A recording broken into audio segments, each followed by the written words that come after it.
Assalamualaikum warahmatullahi wabarakatuh. Sobat Netizen dimanapun Anda berada, di Mutiara Ramadan edisi kali ini kita akan jalan-jalan menuju sebuah pondok pesantren yang ada di Kecamatan Purworejo. Pondok Pesantren Babu Salam. Pondok Pesantren Babu Salam, sebuah pondok pesantren yang berada di Jalan Tuk Mudal nomor 3, Tegal Sari, Kelurahan Purworejo, Kabupaten Purworejo, Provinsi Jawa Tengah. Pondok pesantren ini berdiri pada tahun 2004, didirikan oleh beliau Kiai Ma'ruf Kahfi. Komplek pesantren ini berdiri di sebidang tanah yang cukup luas di tengah pemukiman penduduk. Suasananya sangat nyaman dengan latar belakang hijaunya sawah-sawah. Bangunan induk yaitu Dalem Popo Kiai, di sebelahnya kemudian ada aula, kantor pondok serta musola. Pondok Pesantren Babu Salam saat ini mempunyai santri yang telah mencapai ratusan, yang terdiri atas santri putra dan juga santri putri. Santri-santri ini berasal dari wilayah sekitar, bahkan dari luar kabupaten. Sedangkan dari sisi usia bervariasi dari anak-anak hingga remaja. Rata-rata santri bersekolah di MTSN, MAN, sekolah negeri lain, dan bahkan ada yang kuliah di perguruan tinggi. Posisi pondok ini memang strategis, cukup dekat dengan banyak institusi pendidikan, sehingga para santri mudah mengakses pendidikan formal. Sejarahnya Pondok Babu Salam itu dulu dimulai dari saya kehijrahan saya dari sini ke sini. Itu saya dulu pernah berawal di musola Al-Hikmah sana. Terus pada tahun 2014 itu mulai peletakan batu pertama bulan Rajab bangunan yang utara ini 2014. Terus dimulai ada santri 2015 mulai saya menempati. Terus mulai ada santri yang awal itu 9 santri putra, belum ada putri. Belum ada putri. Yes, perkembangan dalam 1 tahun ada 1-2 santri putri. Terus lama-kelamaan putra putri itu bahkan sampai sekarang banyak yang putri daripada yang kakung.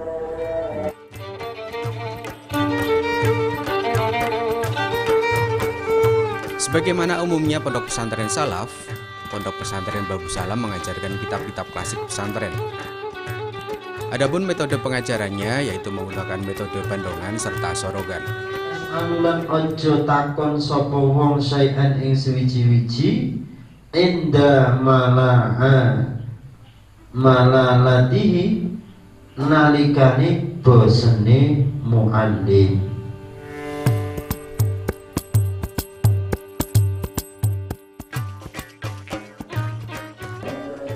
Di pesantren ini Babu Salam kita berusahakan mengadakan madrasah diniyah.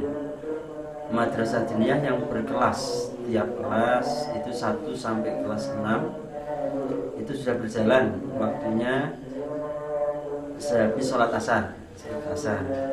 Terus selanjutnya di lain waktu itu di luar sekolah ada ngaji bandongan, sorogan. Itu kadang sama saya, ibunya atau pengurus yang sudah senior. Terus yang pokok yang berkelas itu madrasah diniyah. Kita bekerja sama dengan mengikuti program kantor Kementerian Agama, mengikuti itu masuk ke organisasi FKDT, Madrasah Diniyah Takwiliyah. Ada yang sudah sampai 6 tahun, 7 tahun di sini, sudah tamat madrasah, terus sekolah ya sudah tamat, lanjutan, ada yang meneruskan kuliah, ada yang cuma ngaji terus meneruskan, tetap kita kita rekrut, kita latih, terus kita usaha untuk kita ajak untuk belajar mengajar di sini santri-santri yang ada bawah.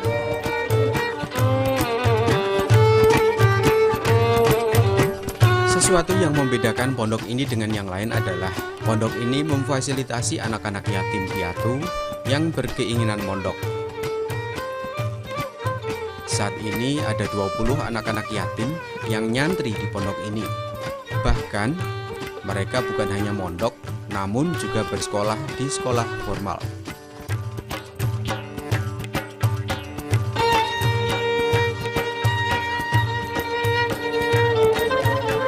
Awal-awal itu kami menerima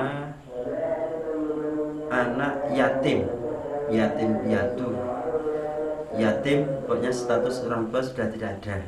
Satu yatim atau piatu, bahkan ada yatim piatu itu dari Wonosobo, dari daerah-daerah sekitar Purworejo sini. Itu sampai sekarang yang masih ada itu ada 20 anak yatim. Lah pengelolaannya anak yatim itu kita berusaha dengan saudara-saudara dan juga ada donatur yang membantu kami itu untuk membiayai satu pondok, perjalanan dia mondok, dan juga biaya untuk pendidikan formal. Maka kita batasi MTS atau SMP itu biaya free semua, biaya pondok, biaya sekolah itu kita tanggung semua di sini. Nanti selebihnya untuk jenjang lanjutan kita musyawarahkan lagi yang sudah-sudah. Jika saku yang ada, tabungannya ada, kita mampu untuk meneruskan jenjang berikutnya tanpa melibatkan saudara dari sang yatim itu, ya terus kita berlanjut. Andaikan ada banyak kekurangan dari segi biaya, itu kita musyawarah dengan saudara yang ada. Terus seperti sekarang itu sudah ada beberapa anak yang sudah mencapai pendidikan lanjutan, yang dulu dari di sini mulai SD kelas 3, bapak ibu sudah tidak ada, terus ada yang bapaknya nggak ada. Pondok berjalan, formal berjalan dengan upaya kita menjaring donatur-donatur yang bisa kita ajak untuk mengentaskan anak yatim itu.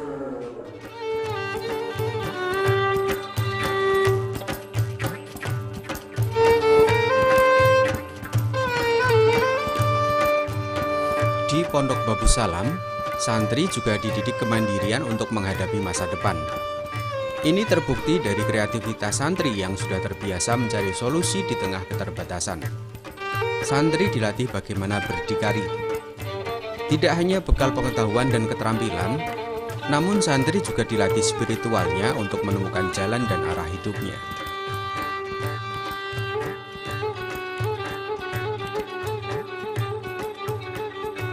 Pesantren kita ajari tidak cuma sekedar kita secara rasional belajar pasti nilainya baik dan bejo kan enggak. Tetap kita bahasanya kita ajari kados riyadhah. Sementara ini kan anak-anak banyak yang riyadhah kayak ngerokok, kayak ndahut, kayak wirid-wirid, terus puasa, sering lah. Mungkin itu juga merupakan faktor pendorong mereka, spirit untuk kemajuan dan juga rahmatnya Allah, dia menuju untuk menuju cita-citanya itu terlaksana. Nah, jadi persepsi, kok ada yang punya persepsi bahwa nanti di pondok anak jadi cita-citanya tidak bisa tercapai. Nyuwun sewu, yang tidak di pondok yang tidak tercapai banyak, adalah yang tidak tercapai banyak. Nah, di pondok yang tercapai juga banyak. Kalau kita melihat di lapangan, iya, tidurnya seperti itu, makannya seadanya.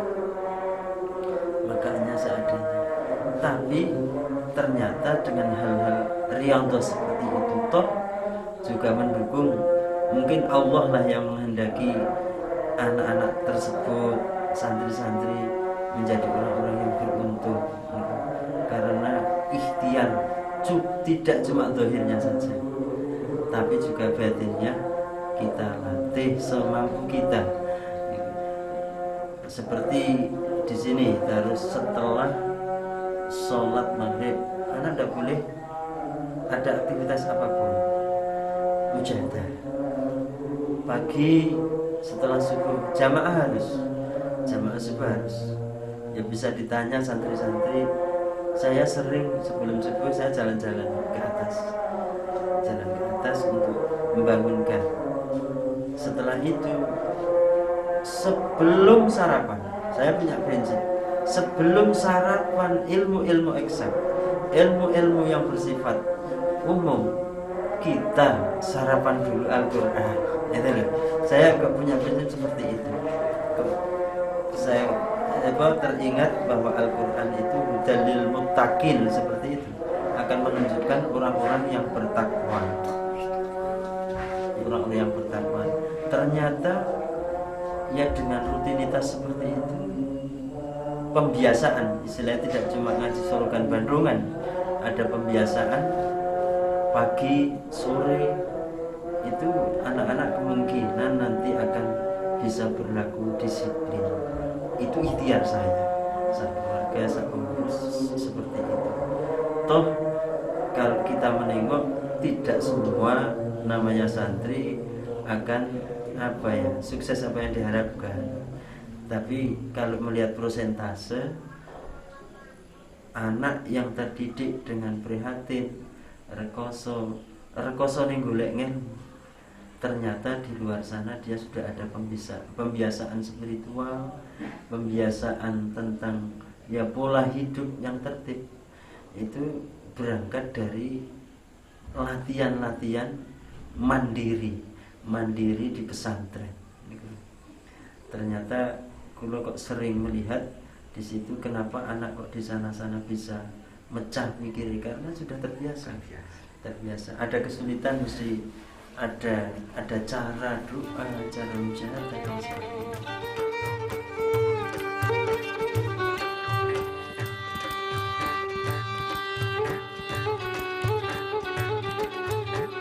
Pengasuh pondok beliau Kiai Ma'ruf ternyata juga memiliki respon sosial yang tinggi.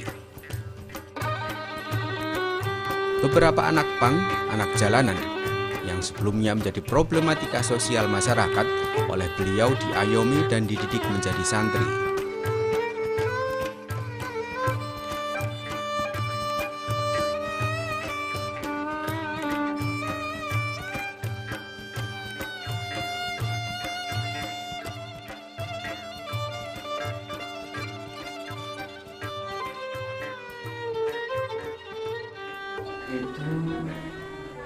Itu ada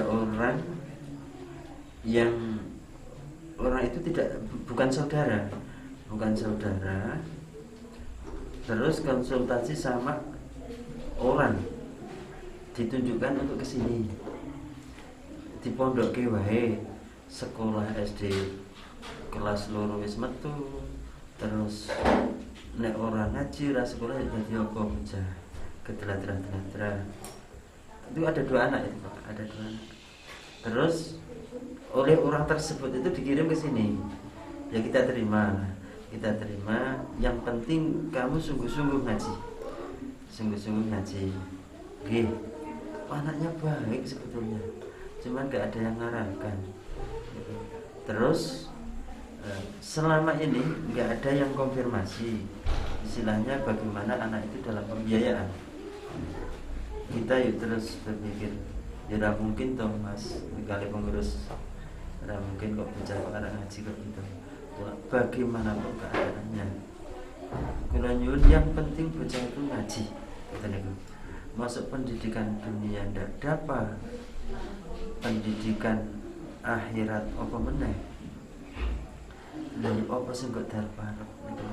Kasihan bocah seusia itu suruh kerja belum bisa. Ya kepiye lho. Ya maka saya berpikir kenapa anak kok jadi seperti itu? Mereka lihat anak jalanan. Itu kemungkinan saya pikir-pikir tidak cuma faktornya anak tersebut. Satu, faktor keluarga. Kedua kali lingkungan tidak ada yang peduli itu untuk mengarahkan atau apa. Nah, saya berpikir andai kan kok tidak diberi pendidikan agama, lah formal jelas kita orang biayai, nek statusnya buatan yatim, ya kita berat juga. Yaudah yang penting ngaji, ya alif batasa Quran iso maca Quran mbok menawa dadi wasilah dhewek-dhewek niki oleh rahmat Gusti Allah. Niku satu ada lagi nun sewu orang tuanya, nek orang sekitar sini pada banyak yang tahu lah. Dulu ketika masih hidup sering di Alfamart tidurnya. Cuman saya berpikir dari saudara-saudara menurut ceritanya banyak yang sudah oleng dalam artian ngoplo dan sebagainya. Adalah ada satu yang kesini dibawa oleh tetangga. Saya cuma taren, sampean siap ngaji? Siap Pak, siap. Kula badhe ngaji. Ya wis, nek ngoten, sing penting nang kene ora kena mayeng-mayeng niru wong tua aja. Dalam artian kula matur niru wong tua niku orang tua yang tanda kutip itu. Terus saya tanya, sampean bentang sekolah pula Mas? Kula mboten sekolah. Ya wis, sampean sing penting kula tingali ngajinya bagus. Ngajinya bagus. Istilahnya disiplinnya bagus. Saya berpikir ke depan. Ya udah, jenengan nek sekolah kejar paket piye? Nek kejar paket kesenang. Tamat SD. Itu umurnya udah banyak itu. Umurnya udah banyak. Terus saya berpikir, ya enggak mungkin toh kok anak seperti ini ngajinya sudah bagus, tamat SD kejar paket, umurnya sudah banyak, ya terus kita suruh kan udah kerja kan, ya ditutupi ngajine kan, kata niku kula pikir. Terus saya berpikir ke depan nanti selat beberapa waktu, pikir kalau sudah banyak umurnya sudah, ya cukuplah untuk masuk dunia kerja. Saya tujuannya nanti tak channel ke PLK, ngerti? Skill, ini anak harus dibekali skill. Ya maaf Pak, saya sampai alat-alat itu punya, las kecil-kecilan punya, alat pertukangan itu dari pasah lah, tatah lah. Saya memberikan contoh, gitu cara gawe, dan buat, ya terus dikembangkan dengan maksud saya kalau tidak sekolah ya udah tidak apa-apa. Bukan berarti saya kontradiktif dengan negara, bukan. Cuman karena saya menghantarkan ke situ saya tidak mampu. Karena banyak yang lainnya membutuhkan, statusnya tidak yatim. Niku. Tidak yatim. Terus yang penting saya berpikir dalam benak nanti nek ngajine wis rada mlaku wis bagus, umure cukup kira-kira ngoten niku kita masukkan sekilah ada di dekat kita BLK. Nah sementara untuk sebelum masuk ke situ kita adakan sendiri di sini. Yang besar kan ada yang tidak sekolah. Ini sebagian ada yang tidak sekolah Pak di sini. Tidak sekolah, kalau tidak sekolah pagi ngaji sama ibunya. Itu ya belajar ngelas lah, belajar tukang, atau niku dengan harapan niku anak nantinya punya bekal untuk dalam kehidupan. Bahkan ada di sana itu anak-anak seperti itu ternak ayam, ternak mentok. Kula persilakan mong ojo nang cedhek mriki, engko disaut koncone ngoten niku sebelah mriku ngoten niku. Istilahnya kebersihannya biar terjaga. Itu kita paling bisa berbuat seperti itu. Karena ya kita tidak mampu untuk menghantarkan formalnya. Terus saya punya prinsip lah, nek ngaji kan ono ilang wis ngaji sementing ngaji ngoten niku lho. Cuma seperti itu. Ada yang sudah besar itu. Sudah besar sekarang ya udah cok ngimpi ngimindok. Sudah enggak apa-apa. Yang penting nanti kehidupannya itu sampean tertata. Tertata bisa ngerti hak-hak Gusti Allah, ngerti hak-hak manusia. Kadang nangis Pak melihat orang-orang seperti itu. Kulo ningali bocah lari-lari Pak. Saya tidak 100% menjustifikasi salahnya kamu enggak. Ini kemungkinan ada lingkungan atau keluarga yang kurang ada perhatian kemungkinan. Ternyata kalau dijalurkan kepada pendidikan yang bagus, ya kayaknya bagus. Bagus anak itu.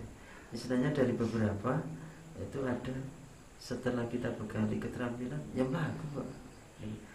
Sampai dulu pernah Pak, saya operasional anak dari mana ini? Sampah kan banyak di sini.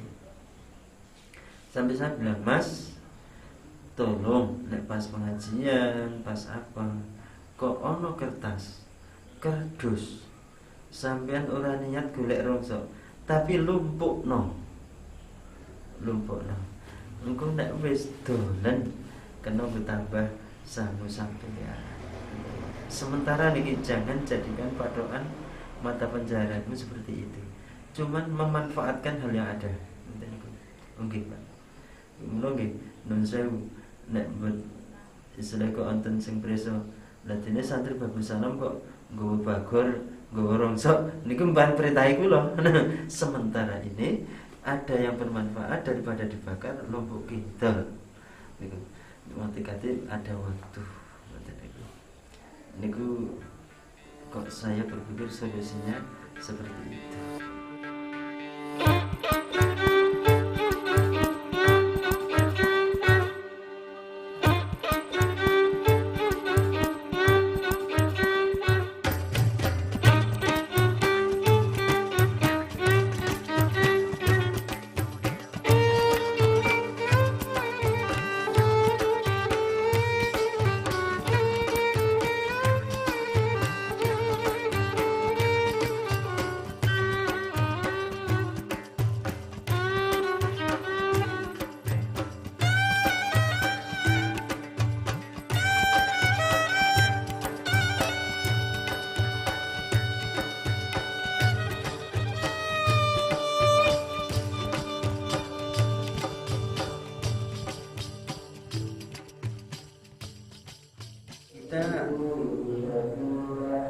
Kita berusaha melihat dari outputnya.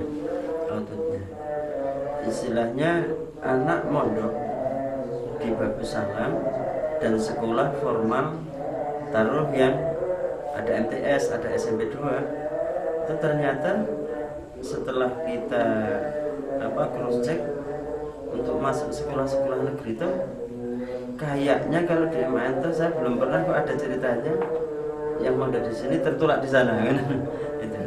Terus yang dari man tamat itu yang tahun kemarin saja ya, tahun kemarin saja itu ada yang masuk Min Salatiga.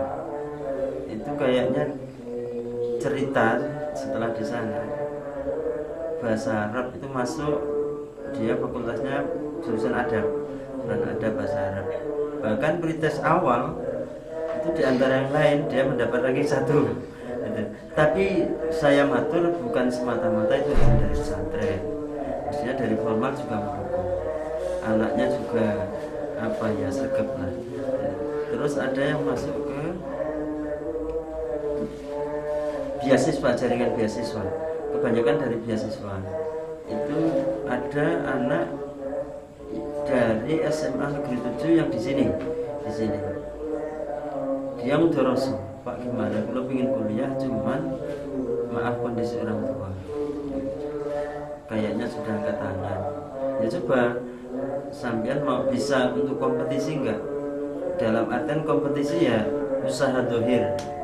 Yang kedua usaha batin, jenengan tirakat, berdoa. Ternyata masuk jaringan itu 2 perguruan tinggi ITB masuk, UGM masuk, UIN masuk, Terus dia bingung, bah terus di niki kok tiga-tiganya terima semuanya jalur beasiswa murni. Saya bilang, lanjenengan yang diminati jurusannya apa? Terus saya isyarah itu yaudah anu aja ambil ITB. Sampai selesai di ITB, putri padahal Pak itu jurusan teknik mesin industri. Ternyata dia ya juga di sana prestasi juga. Maksudnya kalau kita sebagai seorang awam kok berpikir ada kesan bahwa di pesantren nanti anak kita ketinggalan dengan kemajuan, saya kira dari output yang kita lihat ternyata ya tidak. Ternyata di luar sana banyak juga yang bisa terjaring di sekolah-sekolah tinggi yang dia bahkan beasiswa murni, 0 sampai orang tuanya datang nangis, kulo kira ngiro dan sebagainya. Sebenarnya kayak gitu saya menanamkan pada anak. Yang terakhir gini, penjenengan sebagai pengasuh pondok, kira-kira harapannya apa yang mau disampaikan kepada masyarakat secara luas? Saya berharap sekali istilahnya apa ya, karena berangkat saya juga rekoso cara gambile, cuma keinginan menjadi orang yang baik, belajar baik. Itu sering saya cerita dengan anak, dengan santri, bahkan perjalanan saya ketika mencari ilmu sampai kuliah selesai itu terjal itu sering saya ceritakan. Saya ceritakan istilahnya jangan takut kok bocah anak dipondokkan di pondok nanti anak itu jadi anak yang tidak terdidik, tidak prestasi. Bahkan orang takut mondok ke bocah karena nanti nilai sekolahnya kurang bagus. Ternyata kita bisa melihat realnya saja, istilahnya anak yang di pesantren itu yang prestasi juga banyak. Itu oleh karena itu jangan takut untuk memondokkan anak. Mari ajakan saya ya, anak dibekali dua sisi pendidikan formal. Oke. Saya juga didik orang tua seperti itu dulu. Formal kita temani, tapi ngaji itu adalah utama bagi kita, karena untuk bekal kita tidak cuma untuk di dunia saja, bahkan sampai akhirat itu yang akan jadi pegangan kita.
Oke, demikian pemirsa netizen, jalan-jalan kita di Pondok Babu Salam.